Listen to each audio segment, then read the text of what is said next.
I am Dr. Meenu Jain, Associate Professor, Head Department of Economics, TAB College for Girls, Yamuna.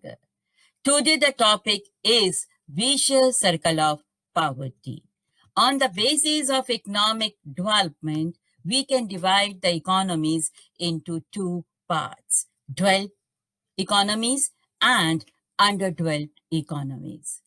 Economic backwardness and poverty, these are the basic characteristics of underdeveloped countries.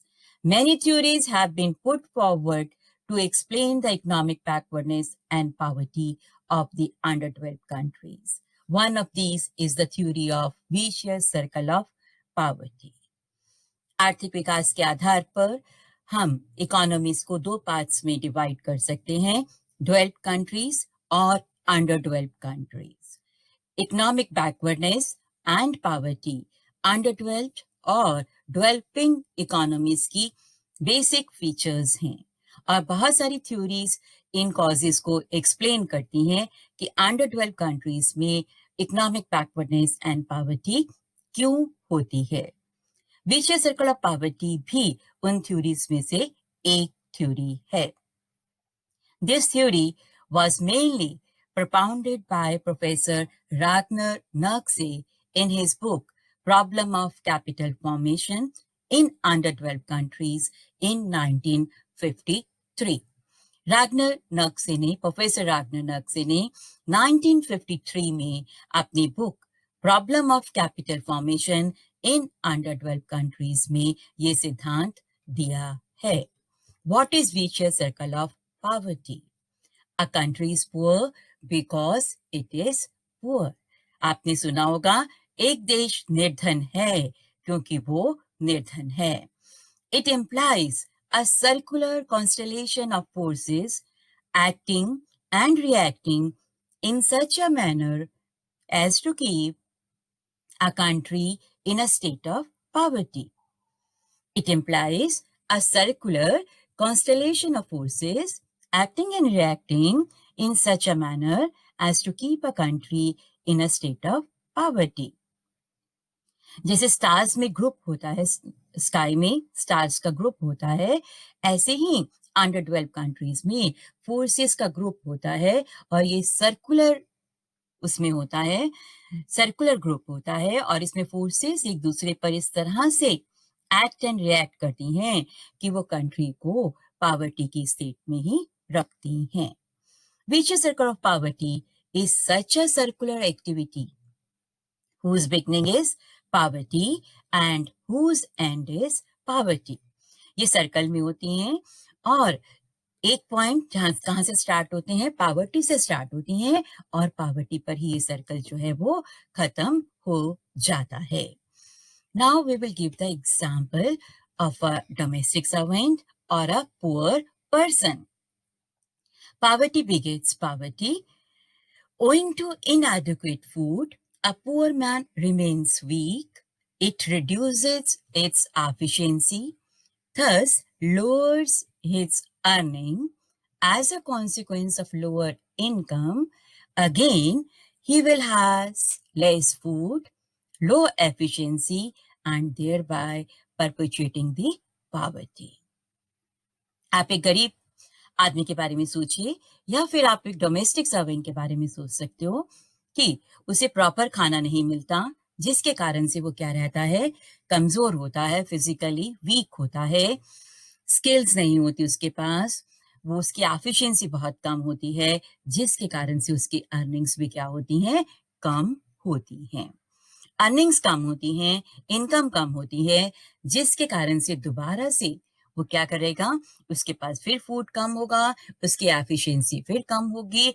इस तरह से वो poverty को क्या कर रहा है, perpetuating the poverty. वो पॉवर्टी इस तरह से बढ़ती चली जाएगी. और क्या होगा अब आगे, उसकी फैमिली में not too much fund for his children for their education and adequate food. और उसकी फैमिली के पास बच्चों के लिए भी इतने फंड्स नहीं होंगे उनकी एजुकेशन और फूड के लिए. तो इस तरह से क्या होगा, जो ये पॉवर्टी है that get transferred from one generation to another. Same happens with the poor country. Poor country में भी ऐसे होता है कि बहुत सारे लोग गरीब होंगे, इस तरह से उनकी एफिशिएंसी कम हो जाएगी, इनकम कम हो जाएगी, अगेन पॉवर्टी जो है वो इंक्रीज कर जाएगी। इसीलिए नक्शे ने कहा a country is poor because it is poor. एक देश निर्धन है क्योंकि वो गरीब है। Features of vicious circle of poverty. Number one feature is cause and effect of poverty is poverty itself. Poverty ही कारण है, poverty ही उसका effect है. Poverty begins from a point on a circle and acting and reacting reverts back to the same point. Poverty जो है circle जैसे हमने बताया था आपको स्टार्ट होती है और दोबारा उसी पॉइंट पर आ जाती है. Poverty has a cumulative effect. That is, the succeeding level of poverty is more acute than the preceding one. जब सर्कल स्टार्ट हुआ, एक पॉइंट से हमने स्टार्ट किया, दोबारा हम उस पॉइंट पे पहुंचेंगे तो ये सर्कल जो है वो बिगर बिगर बनता जाएगा. Succeeding level of poverty is more acute than the preceding one. जो पहले पॉवर्टी थी, अब जब दोबारा हम आएंगे उस सर्कल पे तो वो पॉवर्टी जो है वो पहले से ज्यादा होगी. Vicious circle of poverty is a continuous process है. Continuous process है that always pushes downward the concerned factor. Continuous process है कि वो आपका concerned factor मीन्स इनकम कम हो रही है, पॉवर्टी बढ़ रही है, इनकम को वो continuously जो है नीचे की ओर पुश करता है. Vicious circle of poverty begins from a negative factor that is a low income. Vicious circle of poverty कहाँ से स्टार्ट होती है? लो इनकम से स्टार्ट होती है जो कि नेगेटिव फैक्टर है. So poverty is a cause and effect of the next negative factor. और इनकम कम होगी, that is a negative factor, तो पॉवर्टी ही उसका कॉज है और पॉवर्टी ही उसका इफेक्ट है. Main aspects of vicious circle. Supply side पे हो सकता है, डिमांड साइड पर है और बैकवर्डनेस साइड पर है. Now we will explain supply side. Supply side पे क्या होता है? Low income leads to low saving, leads to low investment, leads to low production, leads to low income. Low income से सेम हमने यहाँ पर लिखा है. Low income leads to low saving, leads to low investment, leads to low capital formation and low production, and again low income. Cycle is completed. तो ये है आपका supply side. Now we will explain it कि income और savings का relationship, कि income में से जो हम पार्ट कंज्यूम नहीं करते उसे क्या कहा जाता है? Savings. Savings they are equal to income minus consumption. Under developed countries में इनकम क्या होती है? इनकम लो होती है. तो लोग जो हैं, कंज्यूमर्स जो हैं, वहां की जो पॉपुलेशन है, they spend a large part of their income on consumption and lacking savings. Income का अधिक भाग वो कंजम्पशन पे खर्च कर देते हैं और उनके पास सेविंग्स जो हैं वो बहुत कम होती हैं. सेविंग्स कम होती हैं, then they lack in investment and so the capital formation. Under developed countries में हम सोसाइटी को 3 ग्रुप्स में डिवाइड कर सकते हैं, rich, middle and poor. First we will talk about the poor class. Agricultural labor, migrant labor, artisans, small farmers, they belong to poor group. Majority of farmers, they are poor. Of course, there are rich farmers also, but majority of farmers, they are poor. अधिकतर किसान क्या होता है? गरीब होता है. They are engaged in subsistence farming, old methods of cultivations हैं आपके पास, अनस्किल्ड लेबर है, डिस्गाइज्ड अनएम्प्लॉयमेंट है, immobility of labor is there, so productivity of labor is there, and hardly have surplus income to save. जो किसान हैं, जो poor किसान हैं, majority of farmers they are poor, subsistence farming में वो लगे होते हैं, कल्टीवेशन के पुराने तरीकों को यूज करते हैं, लेबर अनस्किल्ड होती है, अनडिस्गाइज्ड अनएम्प्लॉयमेंट पाया जाता है, लेबर की इमोबिलिटी होती है, इसलिए प्रोडक्टिविटी जो है वो बहुत कम होने के कारण से उनकी इनकम भी कम होती है और उनके पास सेविंग्स करने के लिए आय जो है वो नहीं होती है। अब हम बात करेंगे रिच क्लास की। रिच क्लास जो है उस पोजीशन में होता है to save. Rich group of the society is in a position to save, but they spend their savings on luxury goods and imported goods. Imported goods पे खर्च करते हैं और luxury goods पे खर्च करते हैं as influenced by demonstration effect. Their demand does not widen the size of the market. Instead of spending their savings, they spend on land, property, gems and jewellery. जो सोसाइटी का अमीर group है, जो rich group है, उनकी income बहुत ज्यादा होती है, वो सेविंग्स कर सकते हैं, पर वो अपनी सेविंग्स कहाँ पे खर्च करते हैं? लग्जरी गुड्स पे खर्च करते हैं, इंपोर्टेड गुड्स पे खर्च करते हैं, क्योंकि वो इन्फ्लुएंस्ड होता है उन पे डेमोन्स्ट्रेशन इफेक्ट का। तो उनकी डिमांड जो है उससे कंट्री की जो साइज है वो बड़ा नहीं होता है।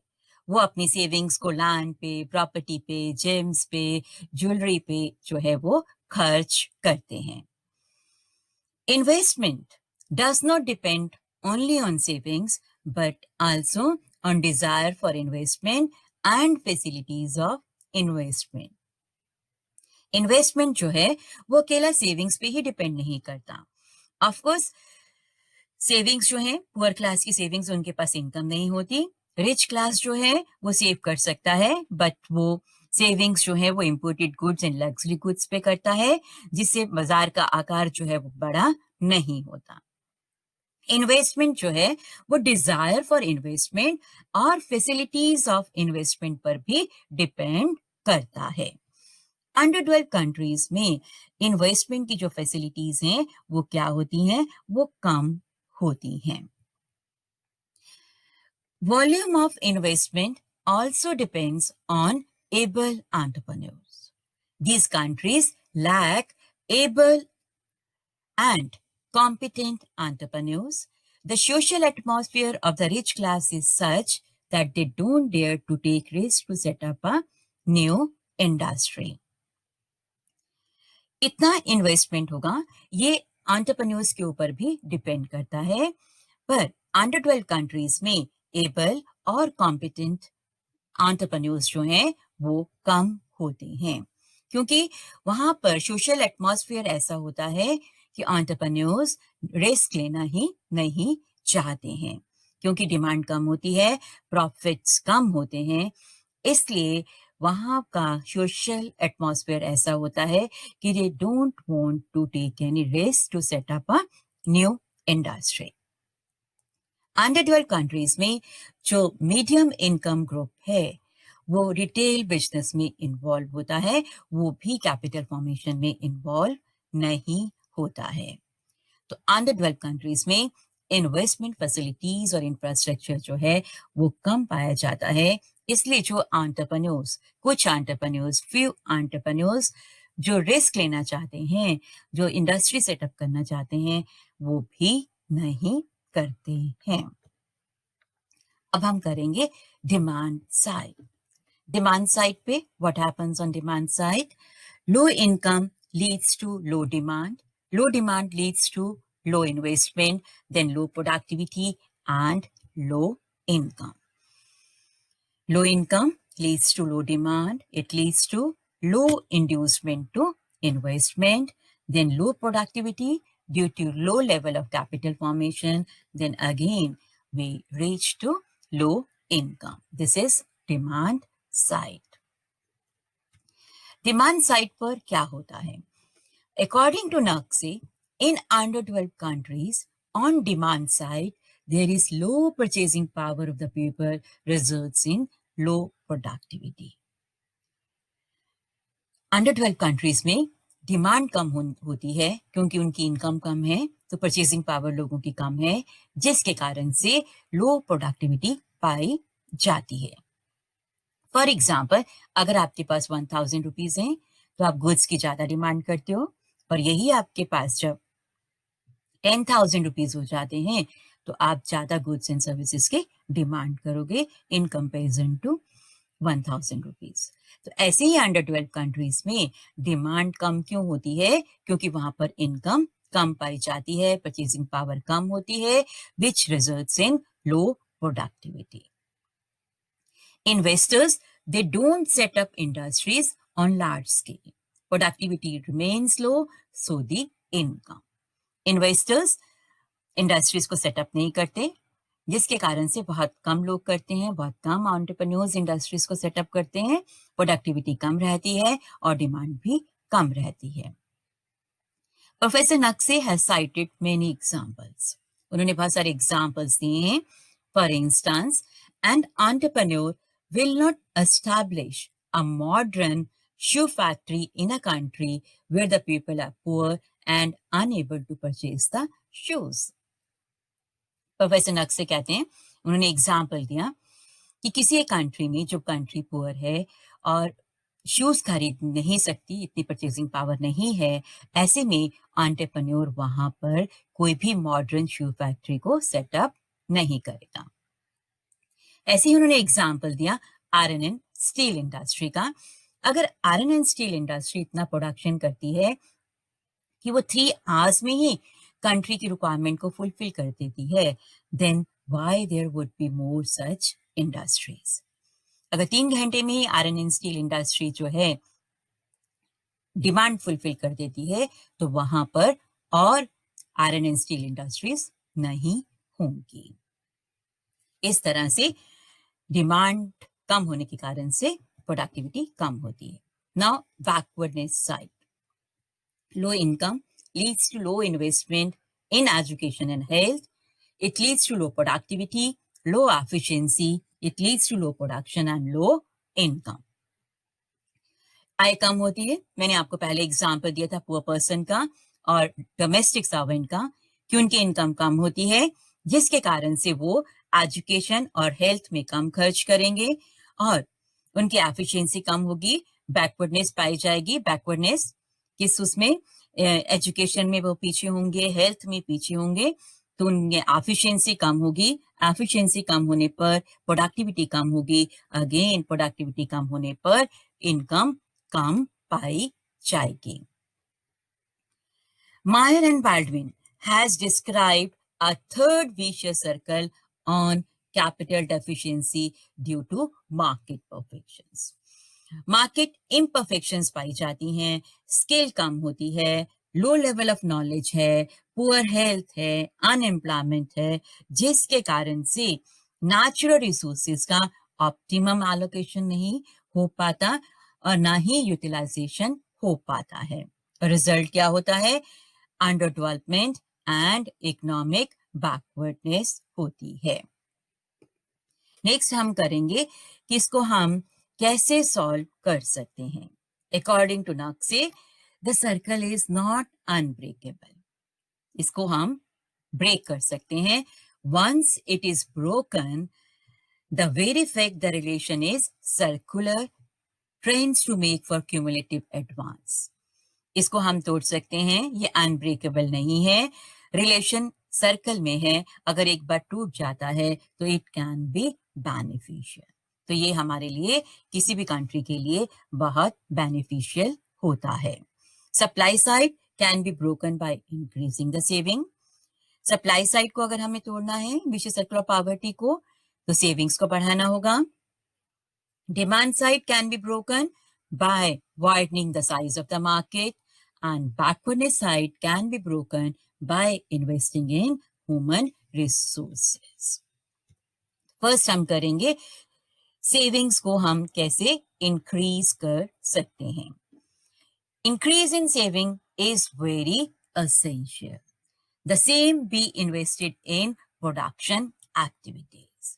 हमें सेविंग्स को बढ़ाना होगा और उसी सेविंग्स को हमें प्रोडक्शन एक्टिविटीज में इन्वेस्ट करना होगा।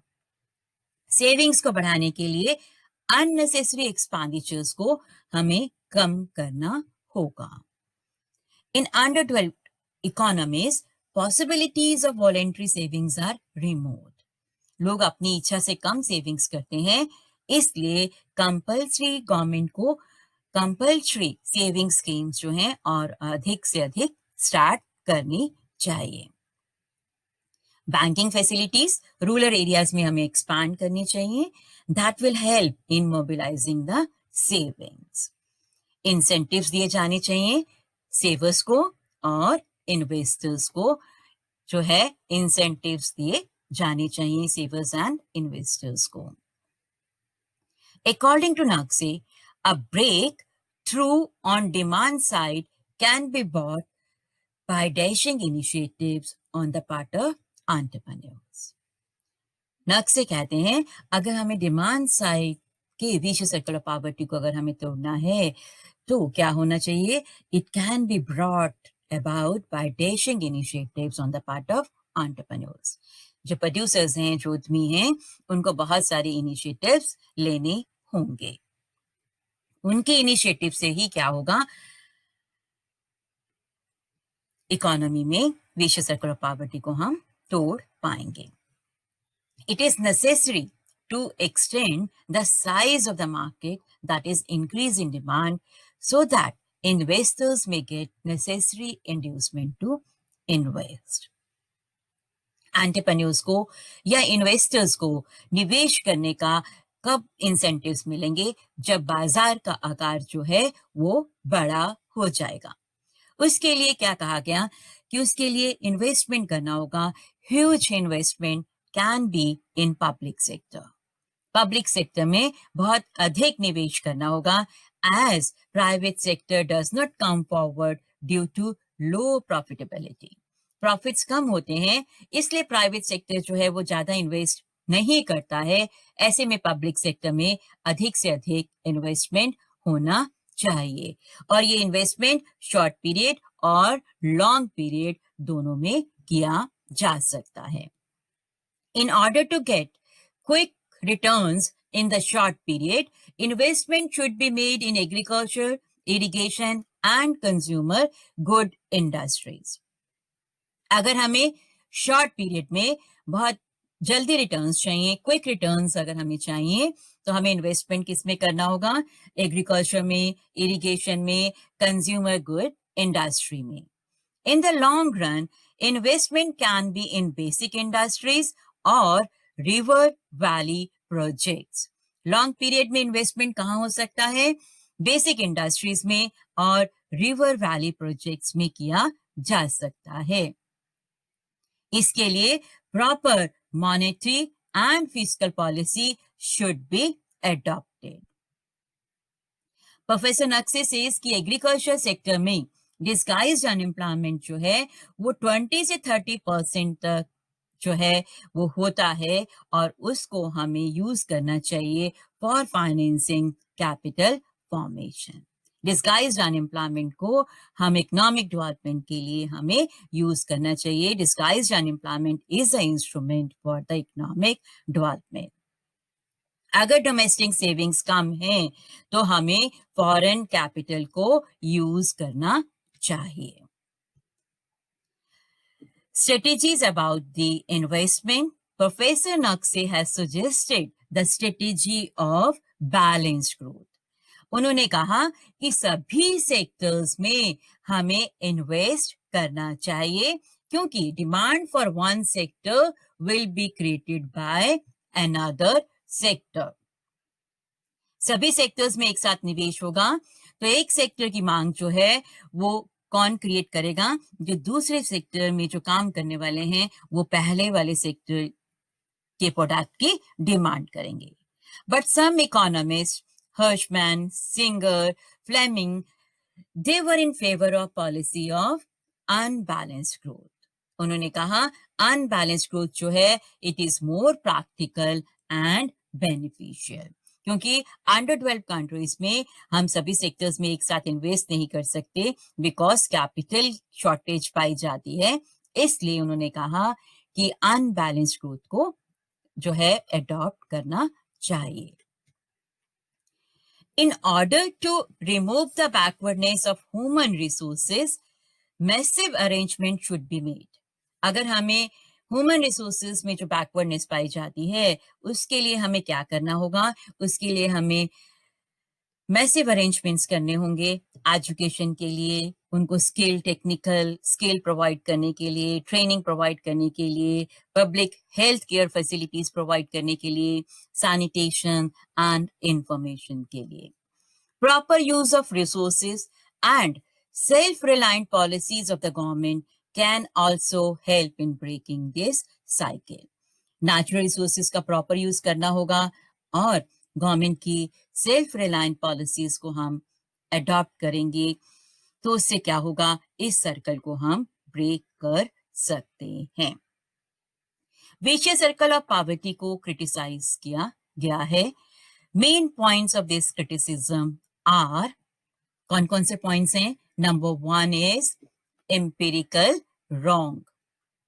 Number 2, simple explanation is there, partial explanation of savings, analytically unsound, wrong policy presentation, unrealistic assumption of circular process, and demonstration effect is not always bad. We will explain first point, empirically wrong. ये theory जो है empirically, this theory is empirically wrong. अगर इस theory के conclusions correct होते तो ये कहा जाता है no country of the world would have developed, कि वर्ल्ड में, दुनिया में कोई भी देश जो है वो विकसित नहीं होता, क्योंकि शुरू में सभी वर्ल्ड के सभी कंट्रीज जो थे वो अंडर डेवलप्ड थे। धीरे धीरे उन्होंने इस विशियस सर्कल ऑफ पॉवर्टी को ब्रेक किया और वो रिच कंट्रीज बने। Latin America, Hong Kong, Singapore, south Korea, बहुत सारे एग्जाम्पल्स दिए जाते हैं जिन जो कंट्रीज अंडर डेवलप्ड थी और वो रिच बनी, उन्होंने इस सर्कल को तोड़ा है। Second, simple explanation. The theory of vicious circle of poverty is an oversimplified explanation of the nature of underdeveloped economies. इसमें कहा गया है कि इकोनॉमिक डेवलपमेंट जो है सेविंग्स एंड कैपिटल फॉर्मेशन पर डिपेंड करता है। Of course economic development savings and capital formation पर डिपेंड करता है, पर उसके साथ साथ इकोनॉमिक डेवलपमेंट और बहुत सारे इकोनॉमिक एंड सोशल फैक्टर्स पर भी डिपेंड करता है जो इसमें इग्नोर किए गए हैं। Partial explanation of saving, it's a partial explanation. इसमें क्या बताया गया है कि rate of saving in poor country is low and remains low. Savings जो हैं पुअर कंट्रीज में कम होती हैं और कम ही रहती हैं। There is no possibility of its increase. Savings increase नहीं हो सकती। सेविंग्स जो हैं वही इफेक्ट है और वही एक्सप्लेनेशन है लो इनकम का। Of course income, savings play an important role, but many underdeveloped countries, despite being poor, have succeeded in increasing the rate of savings. Underdeveloped countries, of course, poor हैं, पर बहुत सारे underdeveloped countries, for example, India, poor होते हुए भी, developing economy होते हुए भी savings को increase कर पाया है। Analytically unsound. This theory is analytically unsound. इसमें कहा गया है कि जो ग्रोथ रेट है इकोनॉमी की वो 0 होगी क्योंकि इनकम कम होती है। Due to low level of income its growth rate is 0. Poverty always leads to stagnation, which is not correct. Poverty can be there, but there can be no stagnation. निर्धनता हो सकती है पर stagnation नहीं हो सकती है। Wrong policy presentations, इसमें कहा गया, according to Naqse, entrepreneurs will play an important role. But Professor Naqse doesn't suggest the means for funds. In poor countries, funds are the real problem. Entrepreneurs तो activities करेंगे, dashing initiatives लेंगे, but funds भी चाहिए होते हैं. Poor countries में funds ही एक real problem है. According to Naqse, the disguised unemployment will finance for growth. उनके पास भी जो डोमेस्टिक रिसोर्सेज हैं वो क्या हैं? इनसफिशिएंट हैं for economic development.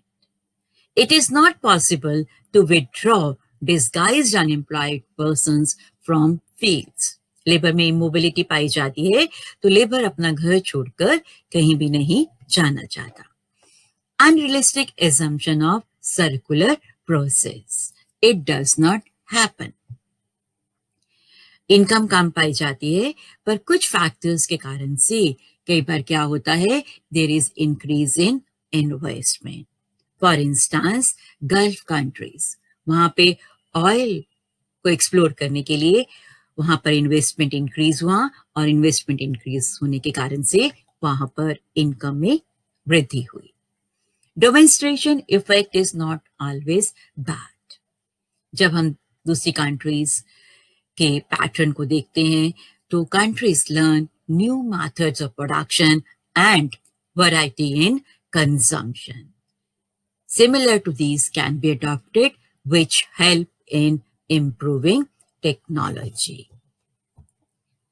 In short, theory of vicious circle of poverty is not considered an appropriate explanation of underdevelopment from the logical, empirical, and analytical point of view.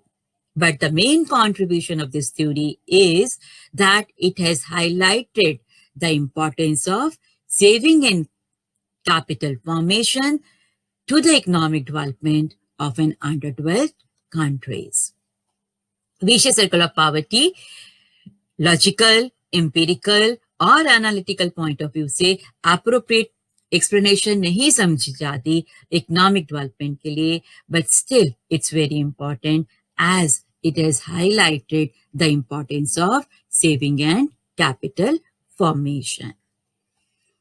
It was all about the vicious circle of poverty. Thanks.